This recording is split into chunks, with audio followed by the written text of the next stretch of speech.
open borders, shameful abandonment, disregard for human life, the prospect of more mandates and lockdowns, and the list goes on.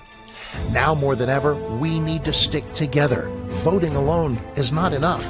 We must use our dollars to support like-minded companies that fight for our rights and beliefs. Patriot Mobile is America's only Christian conservative wireless provider who shares your values. Last year, we gave more than $500,000 to conservative causes. With your support, we'll give more than $1.5 million this year. It's time to band together and support companies that truly love America and fight for our freedoms. Will you join us?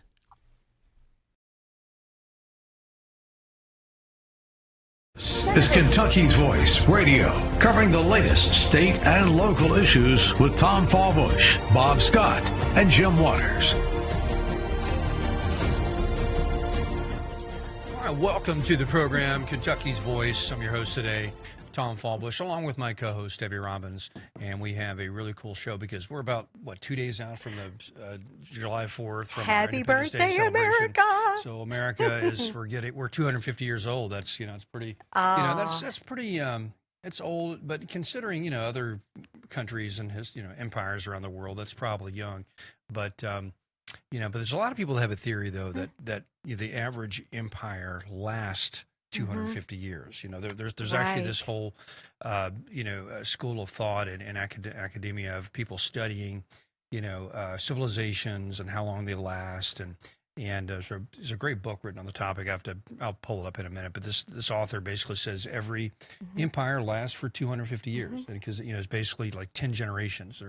And he says that there's a cycle that they go through where they kind of break out and they're really entrepreneurial and they're really exciting and they believe in themselves and they grow and then they get real successful and then they get a bit decadent and lazy and they just kind of take it for granted and then they just kind of lose it and so. And somebody else comes along and knocks them off, So yeah. Well, I have a question for you because this is the one question I don't think I've ever heard anybody answer: is how many of those nations that have failed were labeled as one nation under God? Good question. Good question. Okay. Well, I think you could probably say there's a few like the British Empire, for example. They were great. They had a good run up until probably World War II, and then they lost their empire. But they're not totally disappeared. They haven't been conquered yet. They're on their way to being conquered by Islam if they're not careful. But they're still around. But so you could say maybe that would be somewhat of a Christian empire. But they kind of got away from their faith in a lot of ways. They did, and we have. But hopefully, we're having a resurgence, or at least. I'm excited that we get to sit here every day and try to make that reminder.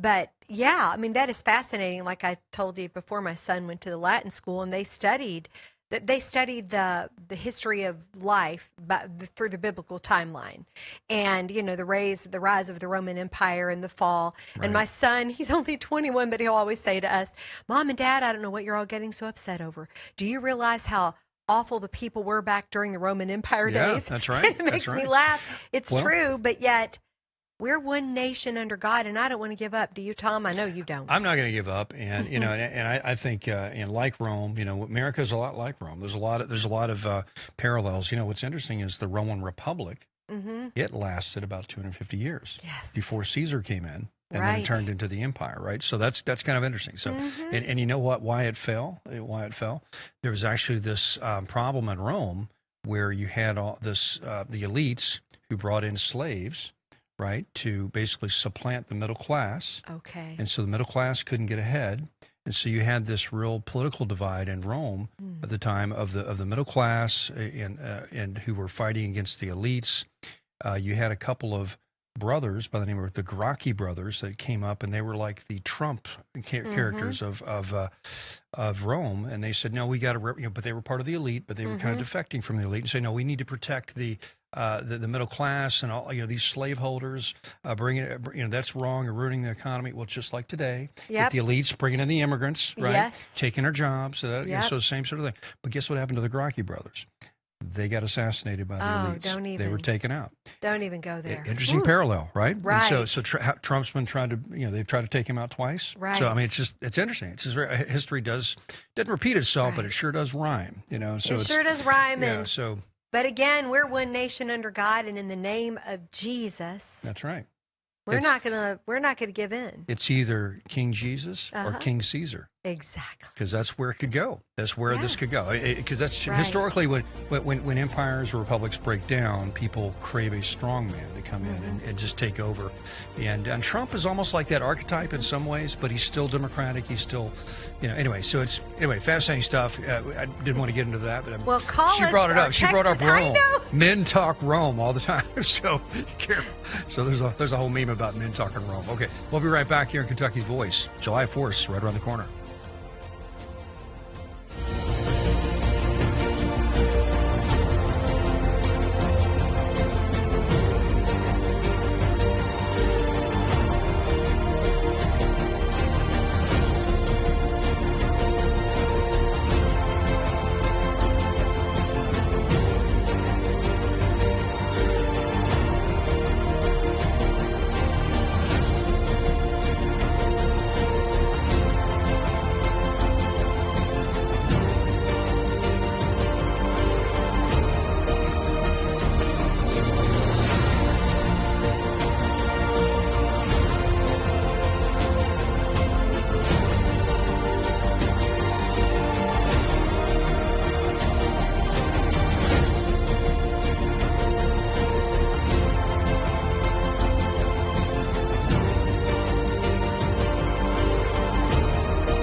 Sorry. Okay.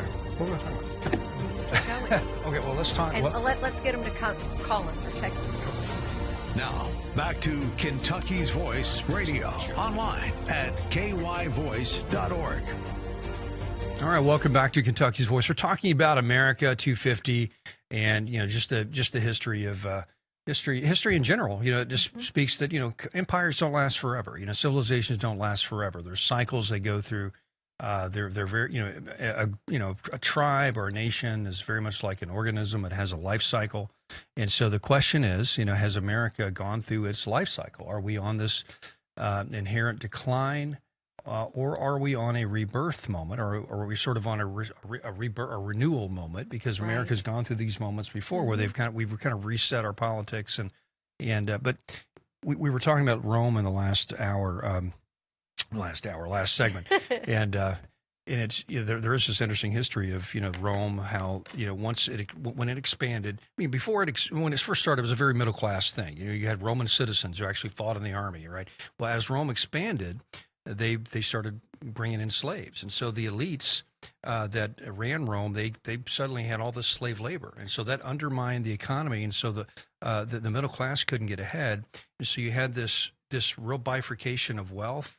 And so that caused the political system to get very unstable. You had this fight between there was a political party called the Popolare, and I forgot the other party, but the Popolare was kind of like the MAGA crowd. Right? They were the MAGA of Rome. Right. And you had a couple of guys named the Gracchi brothers who were like the Trumps, and they said, no, we represent the middle class. We're going to restore Rome. We're going to make it great again.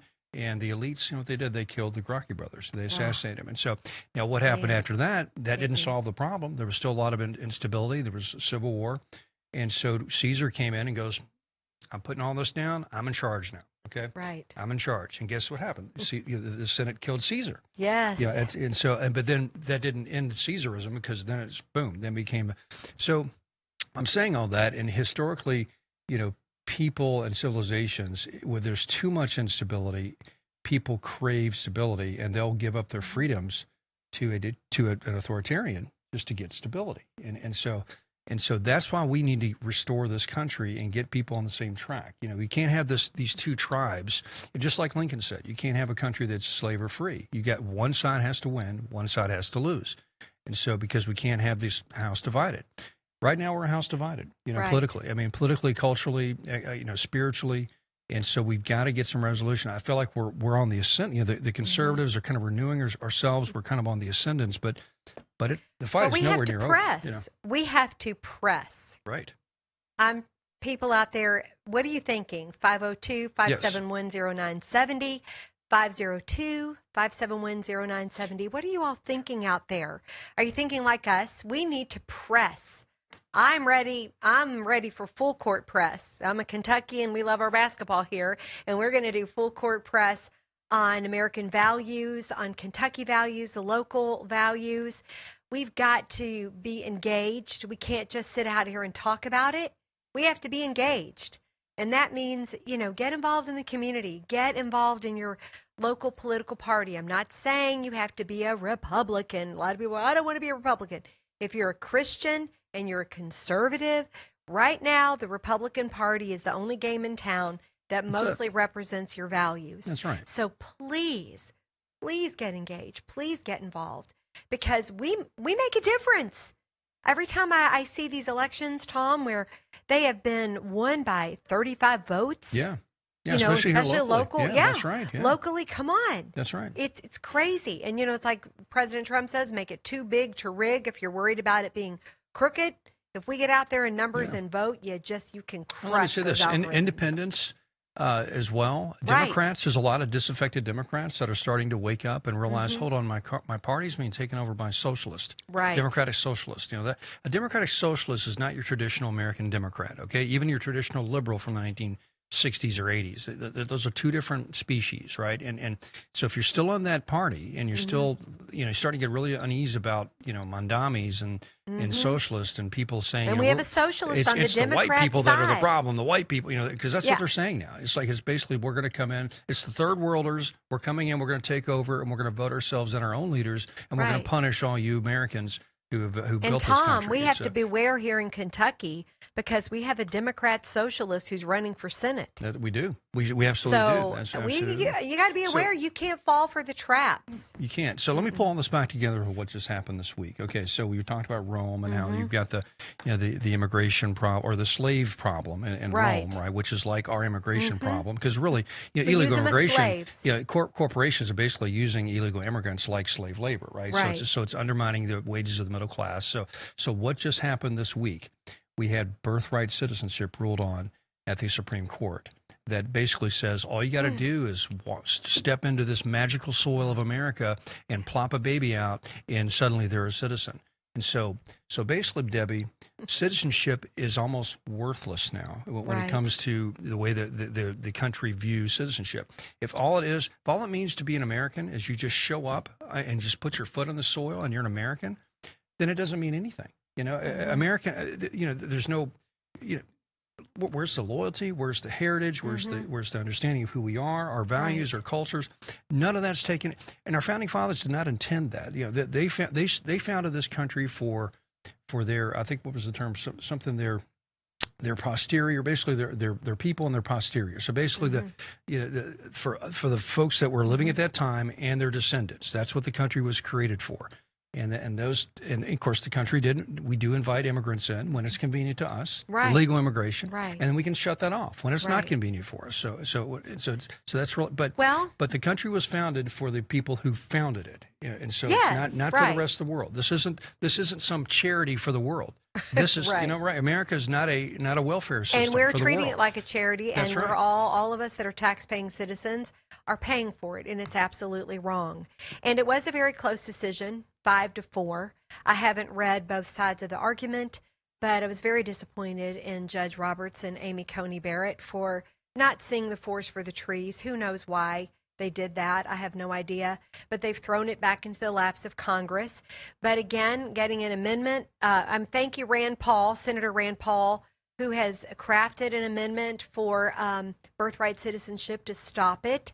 But it's going to take 38 states to ratify it, if it's which go, we know we'll have right. at least 27 conservative states, but you're going to have to get 11 more to agree to that. Goodness gracious, that'll be very difficult. But we can tourism. Yeah, well, let's end birth tourism. There's really is a thing called birth tourism. So, like, there's this whole Chinese scandal, basically, that or the scheme that where you can just, if you're pregnant, you can just pay this company and they'll ship you to America and you can have your baby in San Diego or LA, and then you've got American citizenship. So now, what they're doing too is they go home. Right. They raise their kid, a wonderful communist. Yeah. And then they send them over here for college. That's right. Or her. That's right. And then they infiltrate. Infiltrate. That's their Exactly plan. Right. And that's what they've been doing. Yeah, and then they vote. And they they go back to their country, live in China, but they vote in our elections. They get welfare, they get Social Security, right? And all this silliness and under so and they buy property, right? And you wonder why we get things like Mondami, right? That's taking so folks, listen, we're getting close to losing our country because we let this happen. We basically open the floodgates and let the third world in. Not that people in the third world are evil people, right? But just they're people that have different value systems. They don't understand the heritage of the United States. A lot of people in these other countries are very collectivist in their mindset. They're very have a lot of class issues, and they're very tribal. Very tribal, exactly right. So it's hard. That's why assimilation is so important. When immigrants come here, we need to make sure that they are working towards assimilating and becoming one of us, becoming like America. If not, then all that is colonization. We're just asking them to come in and colonize, and that's not good for anybody. It causes division. And listen, diversity is not our strength. You go to any country and look at diversity. Diversity doesn't play out. There's a whole the whole term balkanization. Balkanization. You know what that comes from? It comes from the Balkans in Europe, where you have all these tribes that live close to one another that don't get along, and they fight constantly, and it's a separation of tribal. And so so we're basically balkanizing our country with all these just ethnic groups that are coming in and not assimilating. And yes, here in Louisville as well, right? Drive around Louisville, you'll notice it. It's getting kind of strange. And so it is. And not that oh you little you're just somebody that's anti-immigrant and you're just racist. No, it's not that. No. It's like we want a society, a civilization, a community. We want to be able to feel like we have a connection with our neighbors, that people view the same world. I walk into a store and I see 15 burqas, and I'm like, do I really feel like I belong here? Is these people feel connected to me in any way? I mean, do they look out? Do they care at all about me and my family? For example, do they share the history that my family shared? Going through world wars and founding this country. They don't, and so you just have it's wrong, and it shouldn't happen that way. So I'm sorry. No, that's okay. I understand your passion, and I appreciate it so much. But again, I just want to anybody out there listening. All of you, we have got to remain involved. We have to rescue our country. We have to rescue them. That means you've got to vote. You've got to get engaged with the people that represent you locally, statewide. You need to absolutely demand in a good way, not a vicious way, but you've got to demand, because this is our country. It's we the people, that bills get passed that protect our rights, that protect our religious liberty, like getting rid of Sharia law, making sure it never takes root in this state. It is not compatible. And so many other things, but we have to win the midterm elections. That's right. Right. That's exactly right. Well, also, we only got 10 seconds left, so we want to hear your thoughts, 5710970. We're also going to talk about Mitch McConnell, a lot of rumors about his health right now. We're going to kind of unpack that and see where we're at with Mitch. And so we'll be right back here at Kentucky's Voice. But listen, happy July 4th. It's a great country.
to Kentucky's Voice Radio online at kyvoice.org.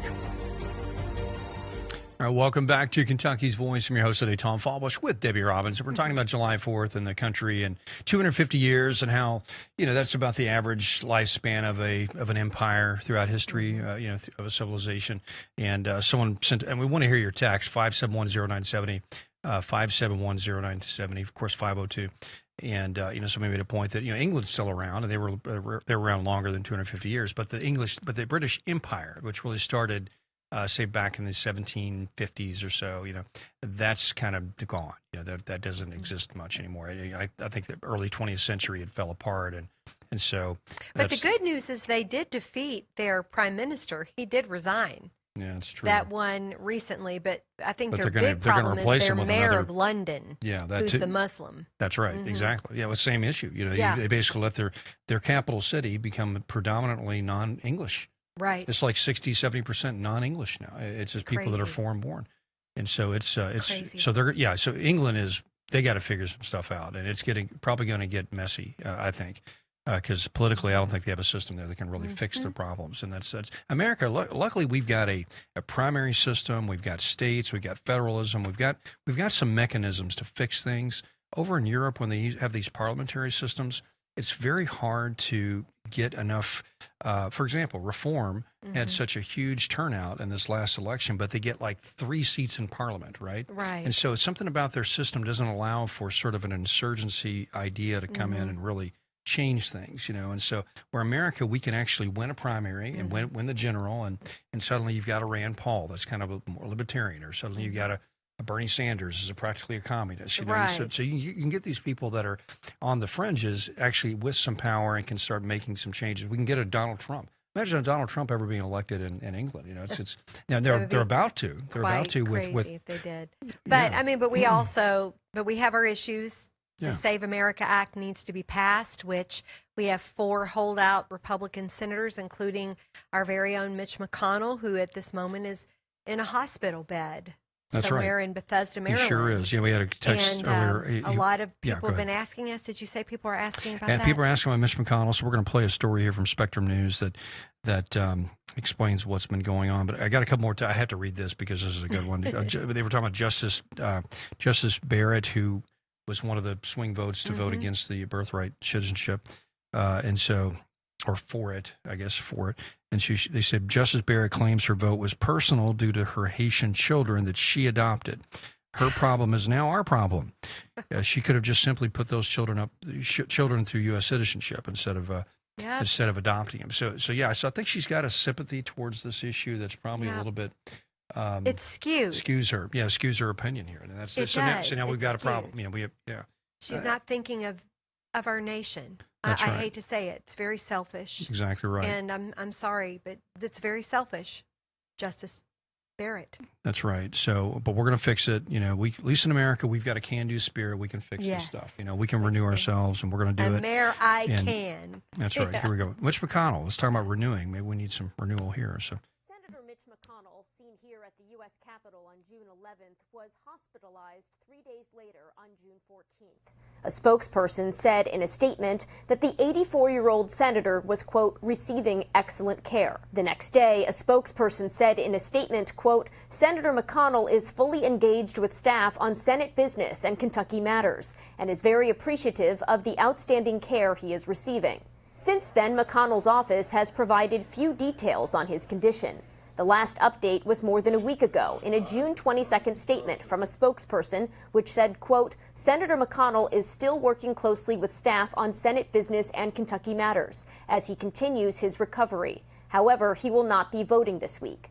McConnell's staff has not provided more information in response to questions about why he was admitted, where he is hospitalized, or if he remains there. McConnell announced last year that he won't seek another term and will leave office in January. An election for his seat is set for November. In 2024, after McConnell suffered a series of health scares, Kentucky's Republican-led legislature passed a law over Democratic Governor Andy Beshear's veto, stripping the governor of the ability to appoint an interim senator. Under the new law, vacancies can only be filled through a special election. Beshear argued the move was politically motivated. The bill's sponsor said the legislation had nothing to do with McConnell's health. McConnell, who survived polio as a child, fell in 2023 and took several weeks to recover, and there were concerns about his health when he appeared to freeze up in 2 public appearances. He fell again and sprained his wrist in 2024, and this past February he checked himself into a local hospital because he had flu-like symptoms. In Washington, Aaron Kelly, Spectrum News. Well, there we go. So it's not surprising, Debbie. I mean, if you watch McConnell, you can see age taking its toll. And so I've been around him at several events in the past few years, and sadly have watched the decline. It's very sad. Yeah. But I'm going to give him credit for pushing through this law because it really does benefit both sides. So if you've got a Democrat holding that office, and let's say they need to resign or they die during their term, then they have to be replaced by a Democrat. And I think that's only fair, that if he is serving a term as a Republican and something happens, he has to resign, or, God forbid he passes away, a Republican gets to stay there at least until the next term. But I think what I'm hoping for now is if they can replace him, I think he needs to resign. I just think he needs to resign for the good of the country. I think so. He probably should right now, to be honest, because people they need at least a functional person in the office, just representing the state. And so it's usually when this sort of thing happens, their staff ends up running their office, and so you basically have McConnell's staff probably running the senator's office. And so, which may be fine people, but we didn't elect that staff. We elected McConnell. So, here's how this would work. And of course, this story alluded to it. The seat would become vacant. The governor does not appoint a replacement. Special election is called. But I think what happens is the General Assembly, that's right, prior to the governor had limited appointment authority and had to choose from a list provided by the departing senator's political party. However, Kentucky General Assembly had passed and overrode Governor Beshear's veto legislation limiting the appointment process. So basically, I think the party sends up 3 names, the Kentucky Republican Party, and then the governor chooses one of those. Is that what it says? I think so. I believe so. Let me read it. Okay, the governor does not appoint. Okay, prior to the 2024 law change, the governor had limited appointment authority and had to choose from a list provided by a departing senator's political party. However, now the Kentucky General Assembly passed and overrode Governor Beshear's veto of a legislation eliminating that appointment process. A special election is called. Under current Kentucky law, the governor must call a special election to fill the vacancy. The voters, not the governor, chooses the replacement. The winner receives the remainder of the. So we did basically have an election, so just a special election. So, but it's not to be the same party. It's because if we have an election, that means you have to have both sides represented. It looks like it's just a general election. Is what I understand. It's really sad. It's very sad because the Save America Act is so critical, Tom. Yeah, that's right. It's just critical. Yeah, there we go. That's one reason to resign right there. Let's get somebody in there that will vote for it. I know, unless, I want to make sure we have a Republican that gets replaced, and I do believe that's what the legislature made sure of, is that the party in power is the party that gets to stay in power. Yeah, we just have to get the clarity, and it doesn't matter if it was the other side. We'd have to be happy with that. We have to let it be. I think that's fair, but nonetheless, that's such a critical issue for us. The Save America Act, and now this birthright citizenship. Whatever comes up, there's so many issues that are just overwhelming us. Yeah, this could be the chance that Daniel Cameron gets to become a senator. Hey! So I don't know. I mean, even maybe if it's for a few months. I want him on the Supreme Court. If you're listening, Daniel, I think you'd be great be a great Supreme Court justice. There we go. So maybe if McConnell does resign, it'd probably be something like that. Yeah. Because it looks like Barr is going to win the.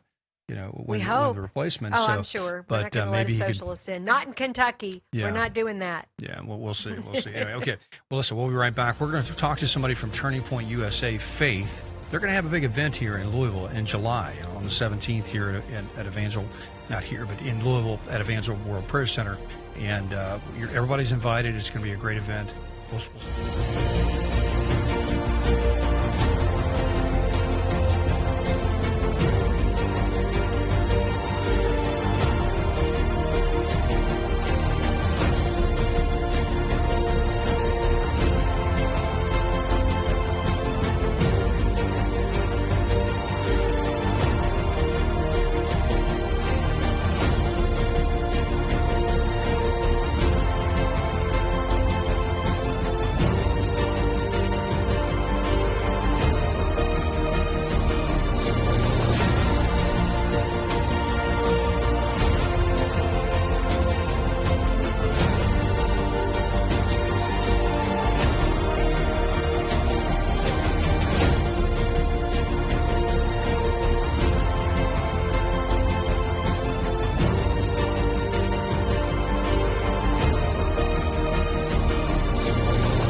guest is not with us.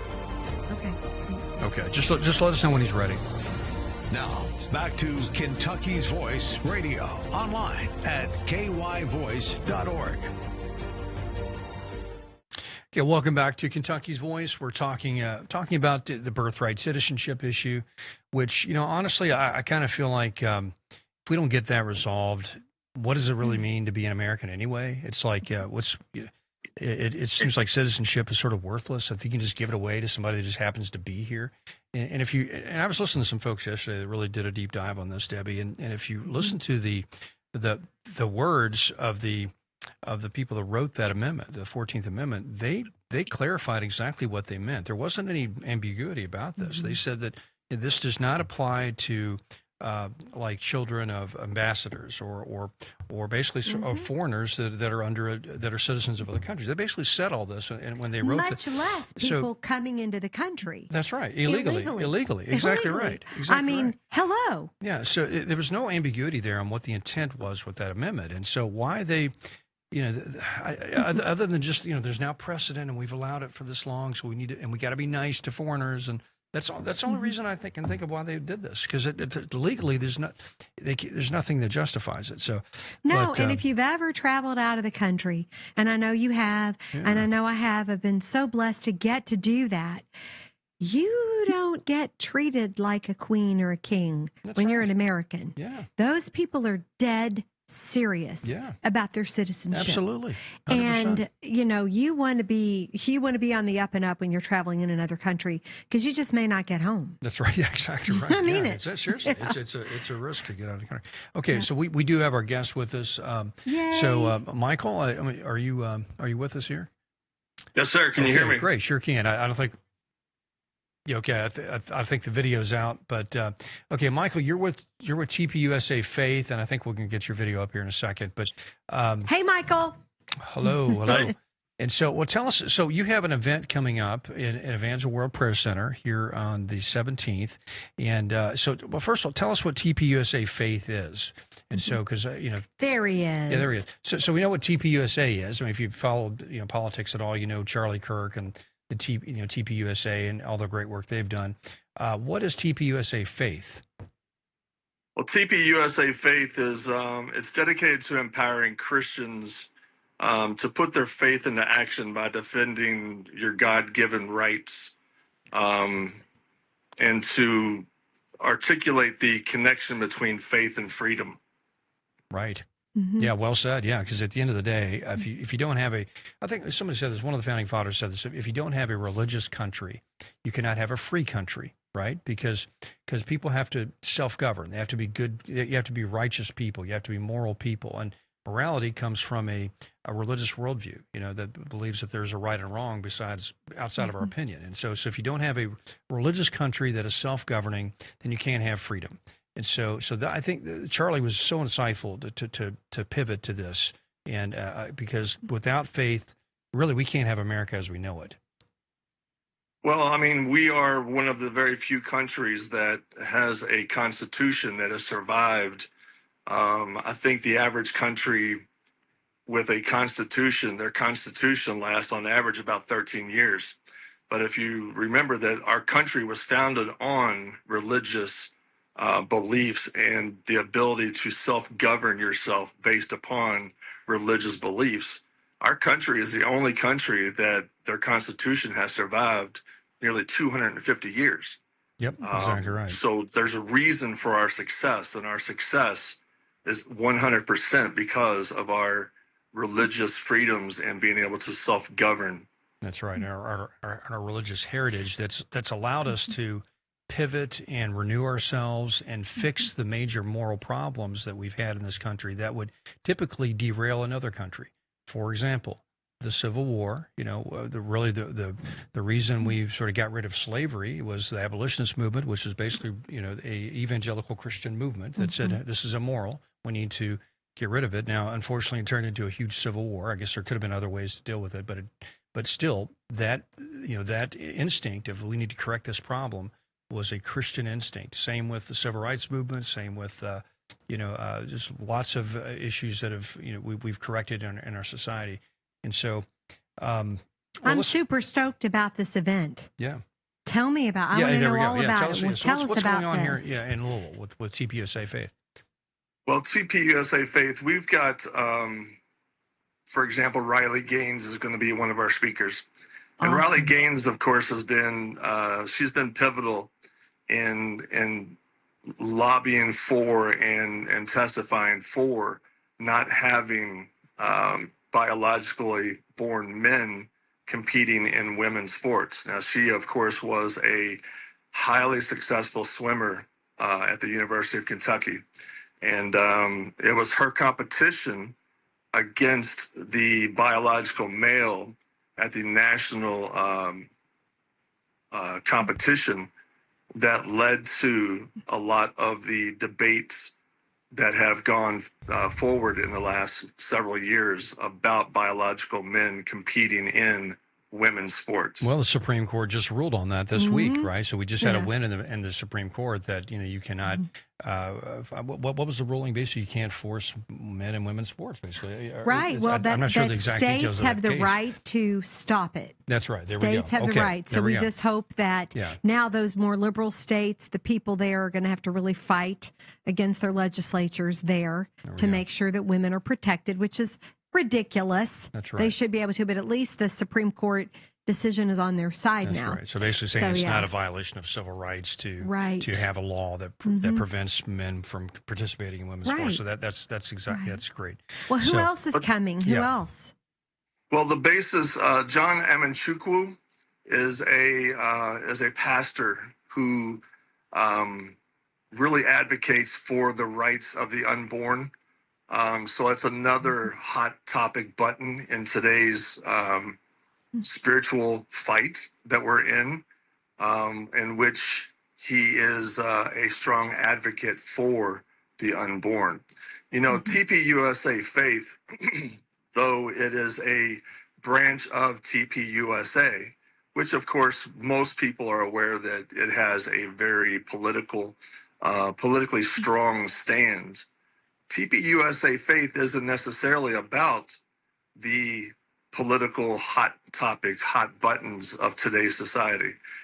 TPUSA Faith was founded in such a way that it is for the salvation of souls.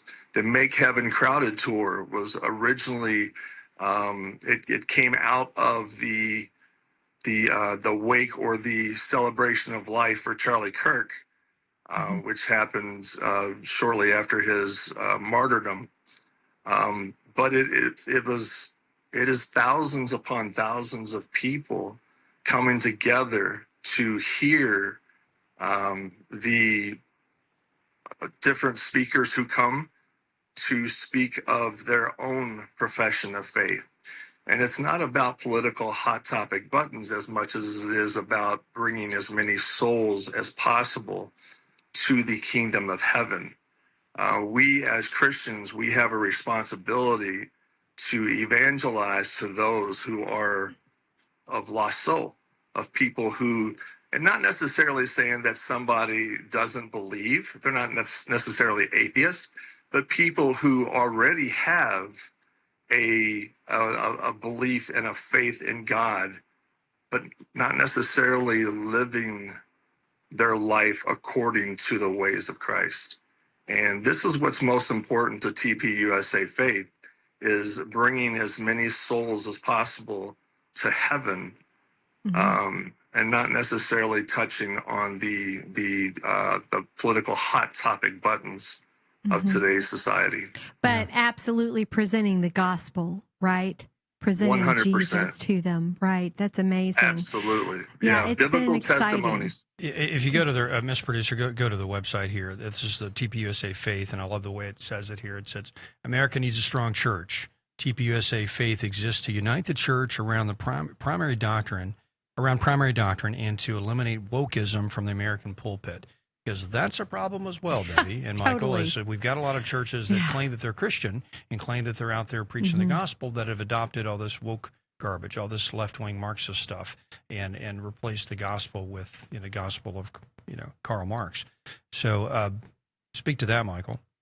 Well, there are a lot of hard truths about the church today. And one of the hardest truths is that a lot of your churches, I attended a conference in Dallas, and one of the pastors there talked about soft serve churches, soft serve sermons.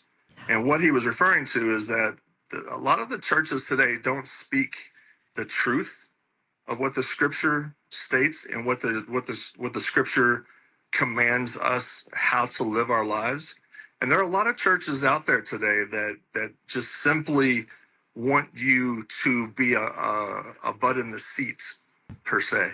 Mm-hmm. They want to amplify their numbers of the people who come to their church, and they don't necessarily teach the scripture. They don't necessarily teach the hard truths about the scripture and what the scripture says about how we are to live our lives. So TPUSA Faith, we're not about the soft Christianity. We're not about the, let's offer concessions in your belief. Let's make excuses for the way that we live our lives. You're like the Apostle Paul and saying, preach the word. You're all saying, preach the word. Or like another evangelist I heard, Michael, he called it easy believism. We don't want any of that. I love this analogy, soft serve. That makes a lot of sense. That's what's going on. And I'm so excited that you all are doing this event on July 17th. Is it free? You said, Tom? It is free. They do ask people to register just so they can get the head count. But Ms. Producer, if you can put this up on the screen, it's the Make Heaven Crowded Tour. And so that's 2026, and they're going all over the country. And let's see, tour stops are just literally, probably 25 different stops here. Of course, Louisville is one of those. And July 17, 2026, speakers are going to be David Engelhardt, John, I'm not going to try to pronounce that. Amanchuwu, but he's really a solid, great speaker and really, really conservative Christian, just wonderful. And of course, Riley Gaines. And we all know Riley. She's from Kentucky. She's our girl. Yes, so we love her. She's an amazing speaker, and you haven't seen her speak. She's really gifted, and it's going to be a great event. So come on out. It's open to anybody, and get connected with Turning Point USA Faith. And Michael, we got 10 seconds left. What are your last thoughts? We as Christians have a responsibility to evangelize to those who are not saved. It is not about politics. It is about doing the stewardship of what God wants us to do in our lives. And we all have a responsibility to do so. Good stuff. Okay, we appreciate it. TPSA Faith Event, July 17th here in Louisville. We'll be right back. Me and Debbie, we're going to talk some more about July 4th and what it means.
back to Kentucky's Voice Radio, online at kyvoice.org.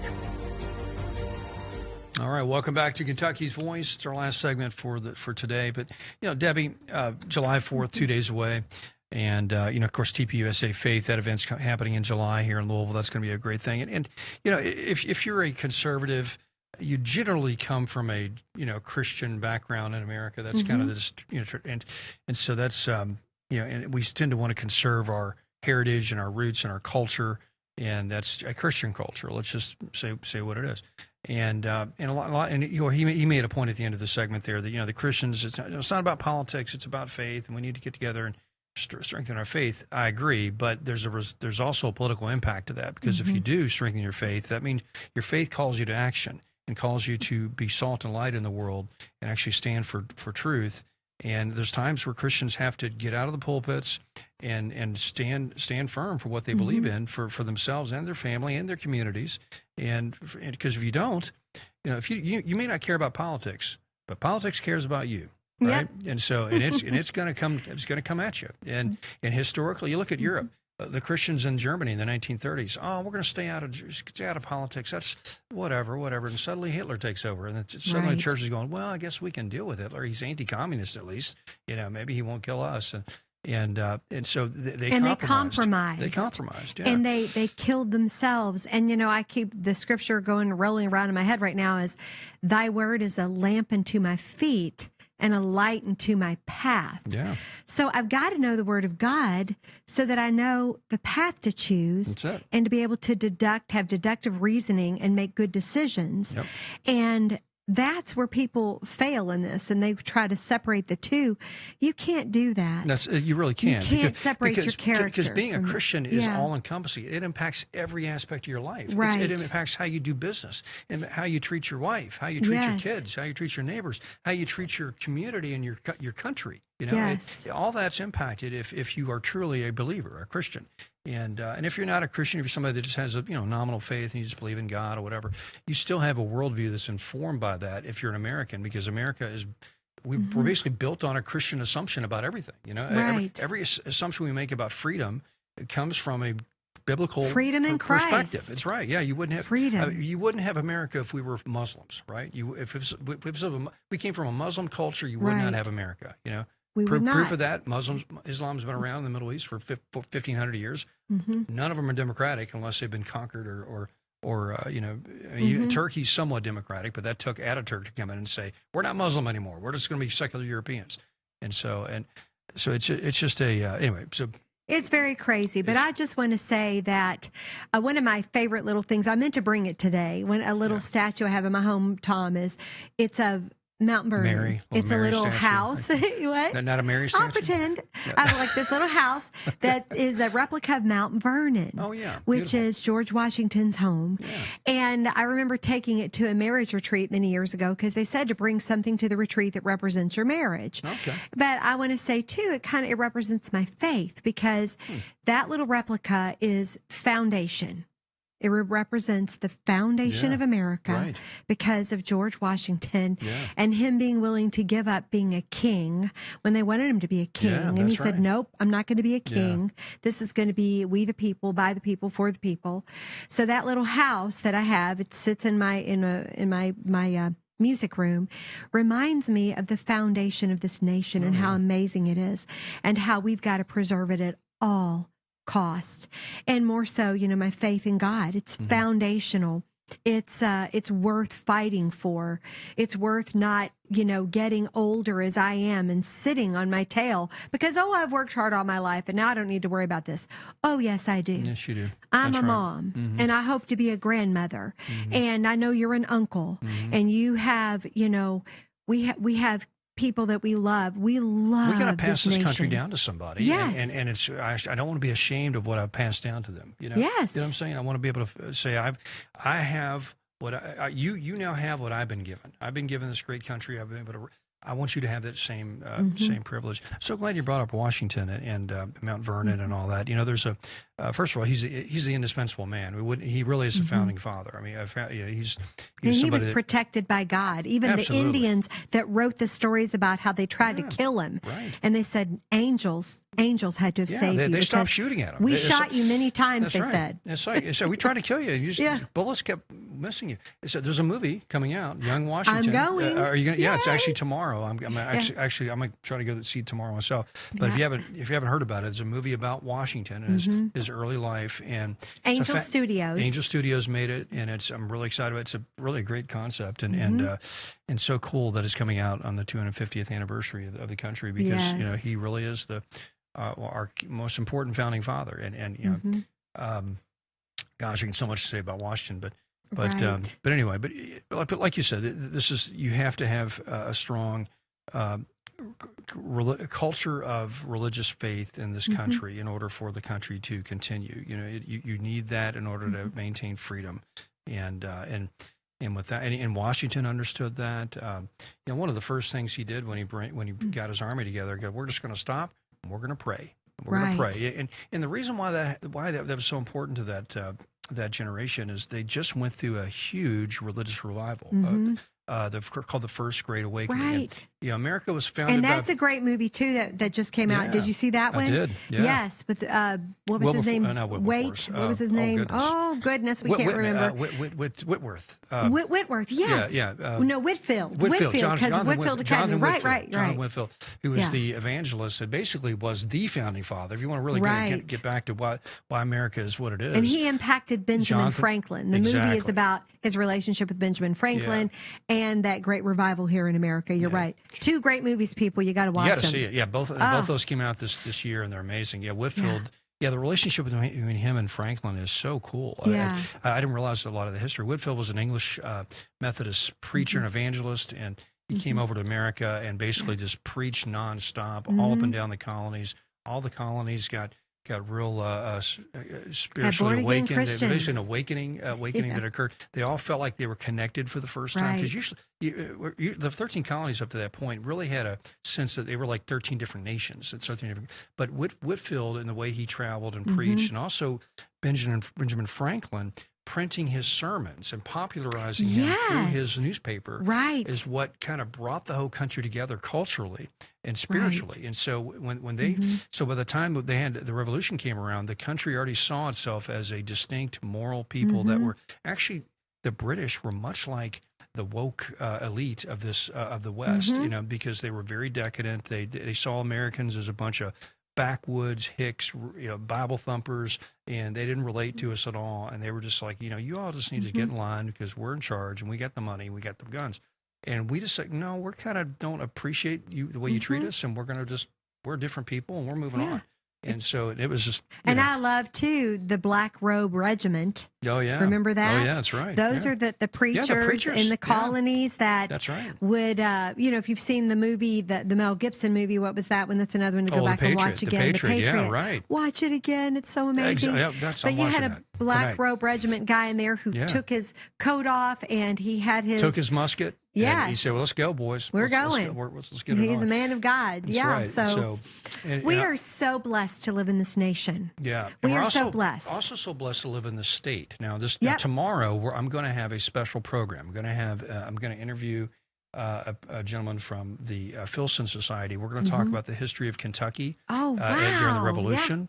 And we're going to discuss, of course, Daniel Boone, maybe James Herod. Yes. Of course, Abraham Lincoln, I hope. Well, that wasn't the founding. Well, of course, that was a few years later. He was born here. He was born here, exactly right. Yeah, it's an important figure. But when it comes to the Revolution, Kentucky had a huge role to play. George Rogers Clark. Yes. Canada would be in Indiana right now if it wasn't for George Rogers Clark. He basically conquered the whole Midwest, and he did it from a base here in Louisville. And he was basically lived and died here in Louisville. And so, great figure. We need to learn more about him. But we're going to do that tomorrow. So, and just the story of the Kentucky settling, and just how Boone and Herod and all these pioneers came in, basically came into, let me just say it, it was basically an open, empty territory. Kentucky was mostly empty, and there were hardly any Indians living here. Most of the Indians that would abide here came either from the south, like from the Cherokees that would come in and hunt, or the Shawnee that would come in and hunt. But even those tribes are very, very small tribes, you know. Right. And so America in its founding was basically settlers that came in and started settling a mostly empty continent. And if people always miss that dynamic when they talk about, you know, the Native Americans and the settling and the conflicts between, you know, there were so very few of them. I mean, like the number of Shawnee that actually lived in Ohio and Indiana were maybe 2,000 or 3,000 at the most. The biggest army they could muster was maybe a couple hundred warriors, and so they just, you know, you could literally build a whole town and not see an Indian for a year or two. And then one would come along and say, hey, this is our land. We hunt here. It's like, where you been? I built the place. So that's a whole dynamic that people miss in that whole story. And so now it doesn't mean you treat the Indians badly, and we tried not to, but there was definitely a cultural difference. They looked at sort of warfare and tribal warfare is it's a very brutal way of coming after enemies. It was just, I could read stories on the air that would really make you mad. I do hope too that he will touch on the Speed family, of course, who, you know, John Speed was in President Lincoln's cabinet. That's and right. a lot of people don't know the story that Abraham Lincoln, he broke his engagement off with Mary Todd. Did you know that? He did it over here on Bardstown Road, right? Well, no, he broke it off with her in Missouri, but he came here to soothe his heart. Oh. And Mrs. Speed gave him a Bible, and that Bible is now in the Smithsonian Institute. Really? Yeah. And the only reason I know that is because I took the Dale Carnegie course a million years ago. And Dale Carnegie wrote this book, Tom, called Lincoln the Unknown. And he, you know, Carnegie was big in the 20s. Right. Yeah. So he actually interviewed people that still knew Lincoln because they were still around. And they learned about the engagement, the broken engagement. And Lincoln came here for several weeks and stayed at Farmington. Farmington? Yeah, Farmington. Yeah, Farmington. You got to go visit Farmington, so right there in the Farmington Highlands. is all Lincoln. He stayed there for 3 weeks. That's right. That was his best friend. Right. And he was in the cabinet. Speed. That's right. Yeah, exactly right. He lived there, and so that's a fascinating place to see. It's just right there in the Highlands, right there near the Wasatch Expressway. Right behind Sullivan College. Actually, Sullivan bought some of their property way back when because it was a big plantation, a big hemp plantation. But the Speed family, you know, you've got Speed Museum, you know, the Speed School at U of L.